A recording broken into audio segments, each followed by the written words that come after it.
Hellmaster EX. This award-winning system features the first single-engine joystick with digital electric steering and new autopilot capability. See Hellmaster EX in action at a Yamaha Outboard dealer or visit YamahaOutboards.com. The Fishing News is sponsored by these fine partners.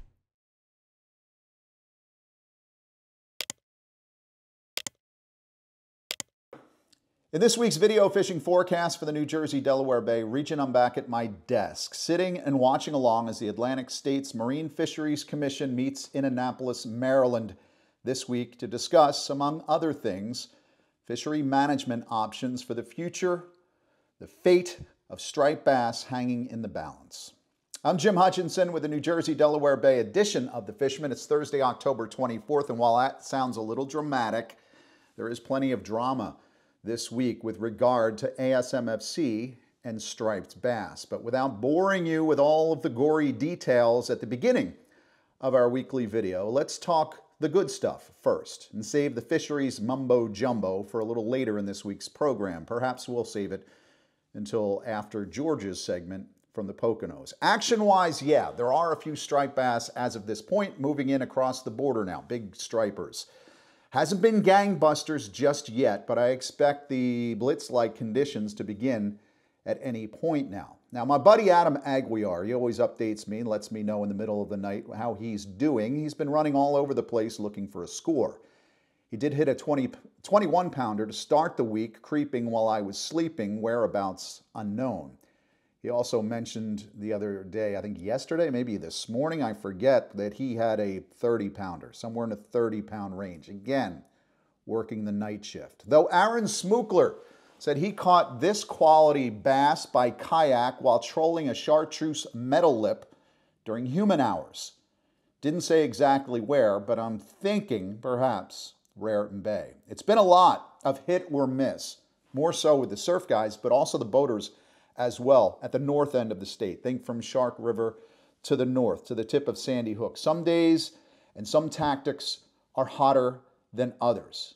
But again, the glass is always half full with me. I expect things to be gangbusters soon enough. I did hear from Sheila Miranda this week. She was out trolling for stripers on Saturday, didn't find a touch. She was on the Raritan Bay.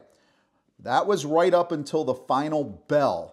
Just outside the ammo pier, Mojo's put one on deck for the Real Beauty fishing team. Catch and release, I would assume. And again, while there are a few bigger migratory stripers on the move now, there are quite a few smaller, let's say, resident stripers in the backcountry waters, down into the Manasquan, Barnegat, all the way down into Great Egg, and behind the South Jersey beaches in the outback waters of Cape May County as well. Tactically, where I fish, and I've done this in Tuckerton, and I'm doing this in stretches of the Barnegat Bay as well, I enjoy tossing the 3 or 3.5 inch topwater poppers at dawn and dusk along the sod banks. My favorites being the Yozori 3D Inshore, as well as that brand new Tsunami iPop popper that we gave away at the shows last year, and that we will continue to give away, I think, going into 2025, although we have a brand new product for a premium for subscribers in the new year. I can't wait to tell you about it later on. Before those stripers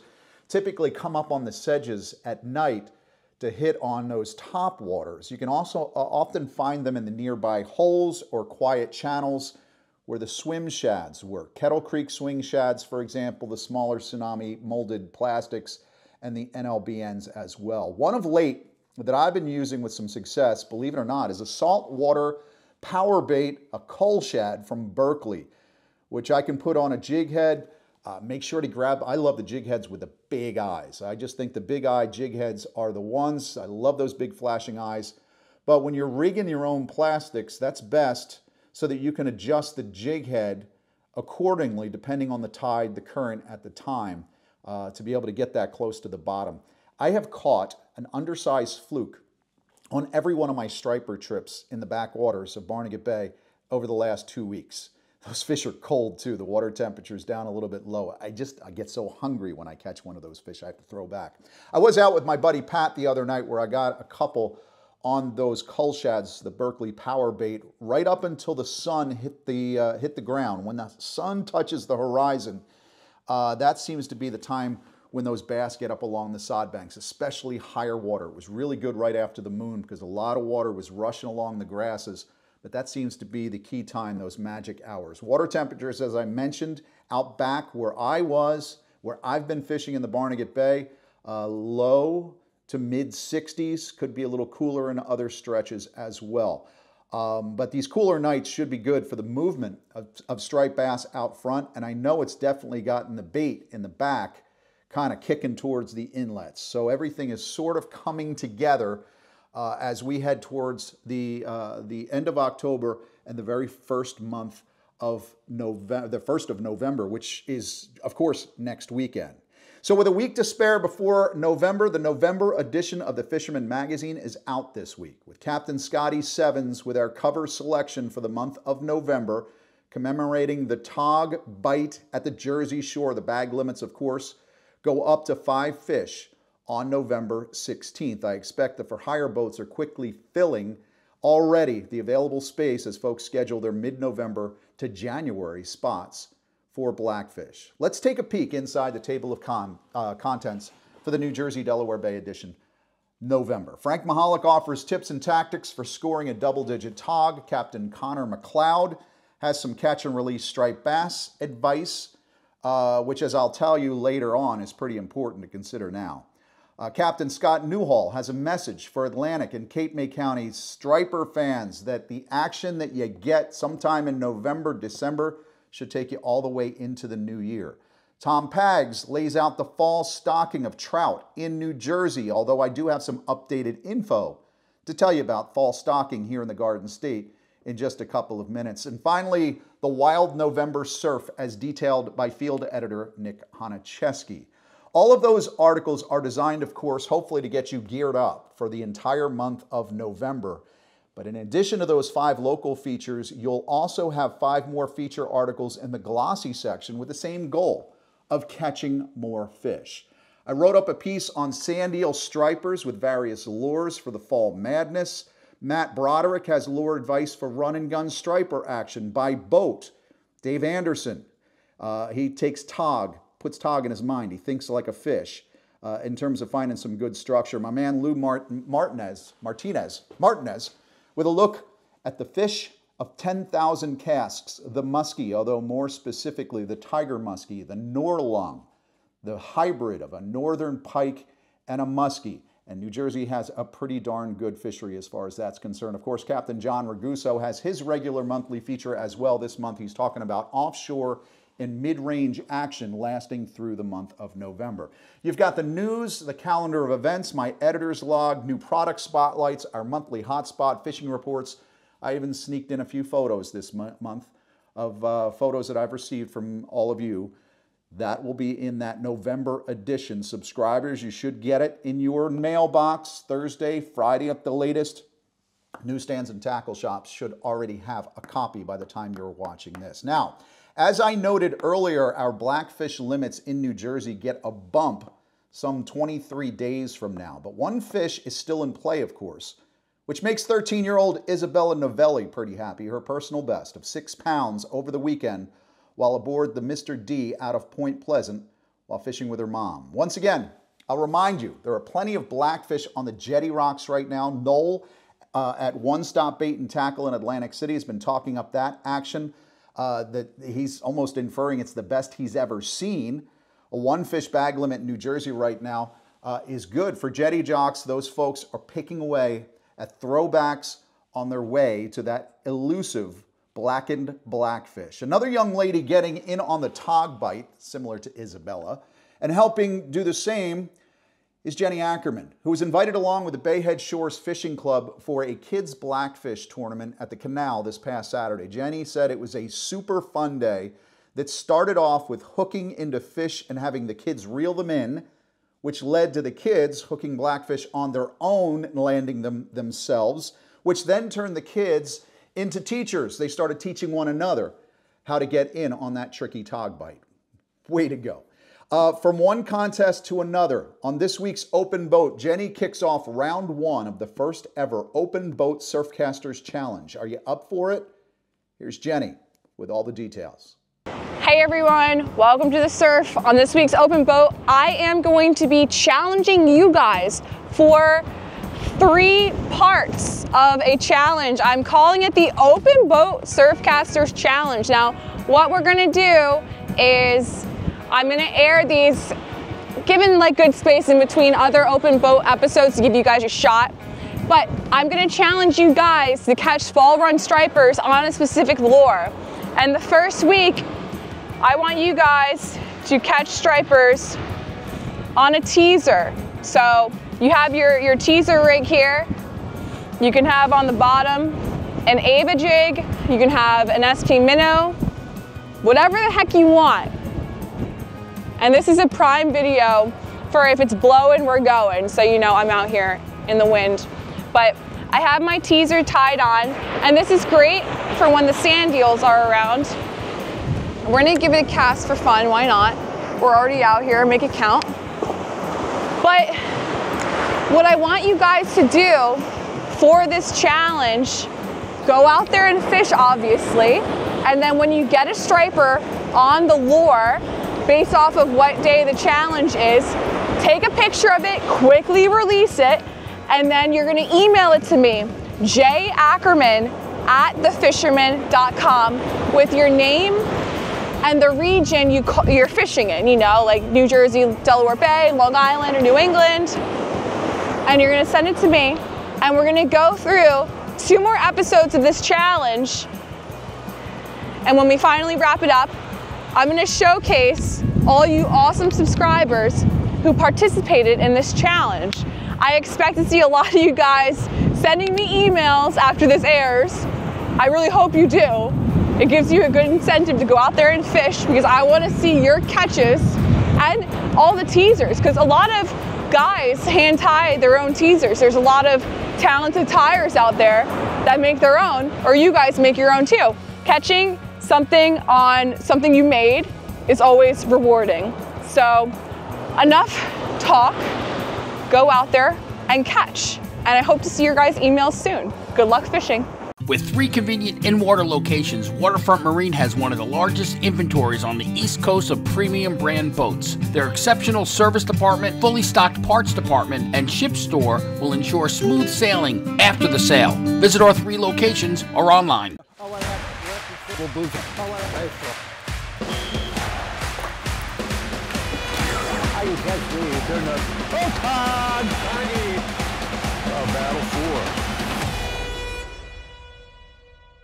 Of course, as we wait for more blackfish in the bag and the next wave of migratory striped bass to arrive, we do have porgies and black sea bass in play at the Jersey Shore. Just turn to the report section of that November edition of the Fisherman magazine. You'll find in our latest reports that were just compiled this past Sunday, you also have the sailing schedules for head boats and charter boats up and down the Jersey coast. It's like the Yellow Pages. You 20-year-olds, I'll tell you later what a Yellow Pages is. I heard from Ben Garber this week, who said he had a quick and funny story. He and his buddy, Patrick Young, were running out of Margate. They were watching last week's video fishing forecast on the way out to Great Egg Reef. He said they were surprised at my reporting on exotic species in the mix, because not more than an hour later, Patrick here had already hooked up with a triggerfish. Also had a blowfish while they are at GE Reef, but the trigger was around 3 to 4 pounds. Nice fish. But hands down, the exotic catch of the week comes from Mason Warwick, who emailed on Sunday to say he was cast netting mullet on the backside of Sandy Hook when he snared this strange being with long streamer-like dorsal and anal fins, a super metallic coloring with dark chevrons. At first glance, you might think look down, but those long and streaming fins say otherwise. Got confirmation from friends at the IGFA on my first thought, which unbelievably I was correct for once. Juvenile African pompano. Now, according to the Gulf of Mexico Fishery Management Council, there's not much known about the spawning behavior of the African pompano, though it's suggested that it spawns during the summer months, spring and summer months, with adults hanging out near the reefs, wrecks, and ledges about 200 feet of water, whereas the juveniles are pelagic, which makes sense with this guy popping up behind Sandy Hook this weekend. There was another oddity posted by Captain Andy at Riptide Bait and Tackle in Brigantine, pulling up his crab trap and finding this spot fin butterfly fish inside. Andy did a little research and confirmed this critter is most commonly found in the Caribbean. Strange days indeed. On top of the warmer Atlantic waters and all these exotic species comes lower freshwater conditions in the region because of the drought. This is impacting New Jersey's trout stocking efforts. The fall stocking of rainbow trout got underway last week, and it's still on schedule this week. But because of the drought, the hatchery truck drivers themselves will be making the call on the spot as to whether or not that place that they want to stock trout in can actually hold fish. Now, there was an update sent out this week from the New Jersey Division of Fish and Wildlife. Some waters, like the Black River, will not even see stocking this season. Meanwhile, the Big Flat Brook upstream of Route 206 doesn't have enough water, so all of those trout will be deployed downstream. You'll want to check the division's homepage at njfishandwildlife.com for these updates. One issue here is the available space at the Pequest Trout Hatchery. The trout raised for the fall season, they can't stay there. They have to be stocked. It's like everything must go. It's a clearance sale. We can't keep it around. Everything's got to move. That means whatever water body is receiving fish may actually be receiving more than other areas. So yeah, the low water is bad news, but if you look at the stream as half full as opposed to half empty, that could become like shooting fish in a barrel. It's my turn in the barrel here. I'll bet Dave and Matt are out fishing in their video fishing forecast this week for New England and Long Island. But I offered to get all the striper info together from this meeting, and that's what we're going to do. Well, that'll come in about 2 minutes. But first, let's head west for a freshwater update from our big toe in the Poconos. George Schauer, our Pocono Outdoors Guy. Well, hey, thanks, Jim. It looks like I'm going to be home and out of commission for the next couple weeks, recovering from surgery I had earlier this week. But you know what? I hope to be back out in a couple weeks to get on the water with you folks. But we did have some great weather right now, guys. It's probably some prime fishing. We've been talking about this for a few weeks. Fish are starting to really kick in gear. Many of our regulars have checked in to share some of their great catches with us. Of course, we had Jen Wong from New Jersey. He managed to get himself a couple of really beautiful trout for the fry pan. He was working real slow, that small red worm out in the water and getting to a few fish there in New Jersey. My good friend Nick Canestra down in the lower Susquehanna, he's using those real small crankbaits with either a round lip or a square lip, getting in a bunch of these smallmouth, and that's a real good tactic this time of year, guys. Those fish are up and hungry, kind of feeding up for the winter time. Also, my good friend Josh Taylor, well, he checked in. He had a couple of guys out on his charter for the boat, and they managed to get themselves into a really nice striper, a huge couple of catfish, and even a bunch of smallmouth as well there on Beltsville. So it looks like fishing is really going strong, guys. Weather looks great for the next, several days. So we should have a great weekend in front of us and a good opportunity to get out and get on some great fish. I hope you guys get out and get on them. But from Pennsylvania, I'm George, your Pocono Outdoors Guy. And now the Dream Boat Fishing Challenge entries for the week. It's already October 24th, and here are the entries. New England subscriber Eric Hoosbo of Falmouth, Mass, entering another bluefish at 15.6 pounds, which puts him 5th in the bluefish category. Joseph Yam, Long Island subscriber from Flushing, New York, with his second entry of the challenge, placing him 1st in the blackfish category with his catch of 8.55 pounds. We're coming into the last week of October, and there's still time to see your name on the board. The week ends with the leaderboard looking like this. 16 points for Kyle Kraus, he stays the same. 18 points for Ahmed Solomon, also stays the same. Scott Waterman loses a point but is still on top. There are 5 weeks left, still plenty of time to enter your fish to win that Steiger Craft powered by Yamaha and many other great prizes. But you must be a Fisherman subscriber to enter. For all the details and how to enter and the rules, visit thefisherman.com. It was a typical October week in the Coastal Kayak Clash. We had 2 big blackfish hit the board. We had the 3rd place fish from Dustin Stevens at 23 1/4 inches, and Mark Kinsey now has the 2nd place fish at 24 inches. The top of the leaderboard now looks like this. We have Todd Treones with 4 total points in 3rd place. We have Bob Wagner in 2nd place with 9 total points. And Justin Oster still leads the game with 10 total points. The Coastal Kayak Clash is the Fisherman's subscriber-only, kayak-only, multi-species tournament. You can head to our website at thefisherman.com to check out all the details.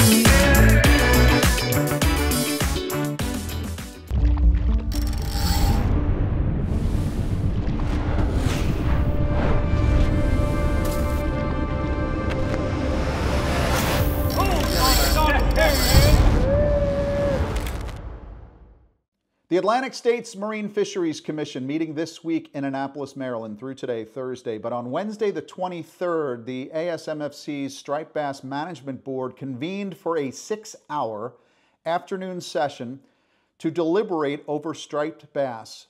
And with that, let me see if I can quickly break down Wednesday's discussion because I sat through the whole thing. The takeaway and future action items are as follows.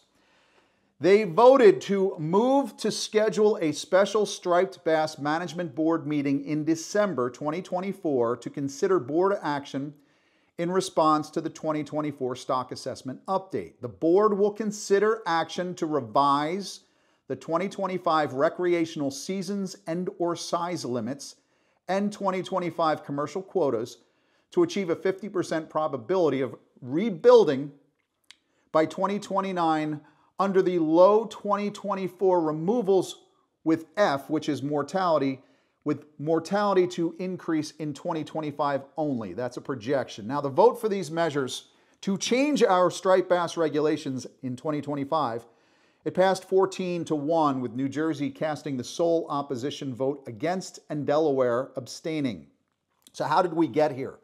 First, let's go to the charts quickly to look at what we're dealing with in terms of these deadlines and commitments. Now, striped bass is considered overfished, meaning that the spawning stock biomass, SSB, is not at the level it's supposed to be according to the management folks. That level, the target SSB number, is represented by the blue dashed line in this chart on the screen, which is set at something like 235 million pounds. Now, keep in mind that roughly half of female fish age 6 are mature enough to spawn, while 100% of those age 9 are considered spawners. That's part of the SSB, the spawning stock biomass. So we have to reach that 235 million pound target by 2029.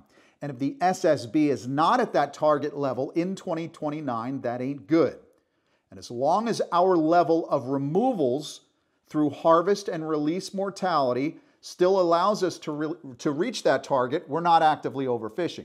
And that's where we've been to this point.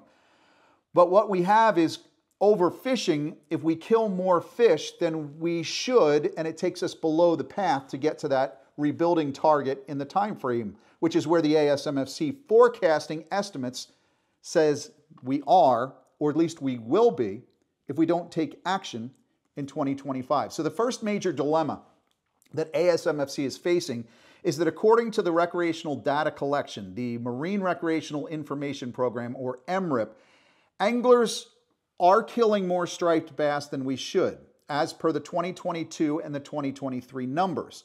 And that infringes on our ability to meet that target by the deadline. And they think the 2024 numbers this season, they think those numbers are going to be down, meaning overfishing is not going on. But they're forecasting an increase in 2025. That's why, if you think back, the emergency declaration was made to restrict the harvest to one fish 28 to 31 inches. The hope was we would take fewer fish and more of the 2015 year class would become part of the SSB component. They're probably 34-inch fish or better at this point. then everything would have been hunky-dory. But the next arrival in the slot range right now is the next good year class, which is the 2018 year class, and they're moving into that 28 to 31 inch size in the next year. That is part one of the problem. Issue number two is this: poor recruitment.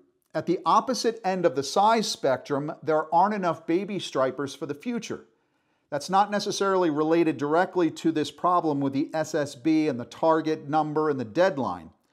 But Maryland, Virginia, New Jersey, New York, all those spawning numbers are down in recent years, as referenced by this chart. Maryland and Virginia just released some really poor numbers, and we won't know New Jersey's until next month, and we won't know New York's until late December. That's a problem that can really impact us over the next several years, related to more fish to catch in the years ahead. Now, based on the ASMFC projections for striped bass, based on all of the variables of SSB and Young of the Year and recruitment, eventually adding more spawning class into the mix, here's where we stand. The board has decided to take this action that will hit us in 2025. That's the fact about concern, not just of the 2015 year class, which we just protected, but now we're looking at 2018. So while ASMFC expects low removals, harvest, and mortality from release this year, they think the 2018 year class getting bigger for next year is going to mean we're going to catch more fish that are coming of age in 2025. So in December, the managers will meet again to discuss what kind of actions will be taken to reduce mortality in the striped bass fishery by roughly as much as 15% in order to meet that deadline. So now let's talk about dead stripers, all right? According to the government's own data, commercial fishing mortality, harvest and bycatch together amounts to 10% of the total removals in the striped bass fishery. So you just shave a few points off the commercial sector next year and they're hunky-dory. But theoretically speaking, that's the way that is. The commercial guys did not want this decision to go through, but it is.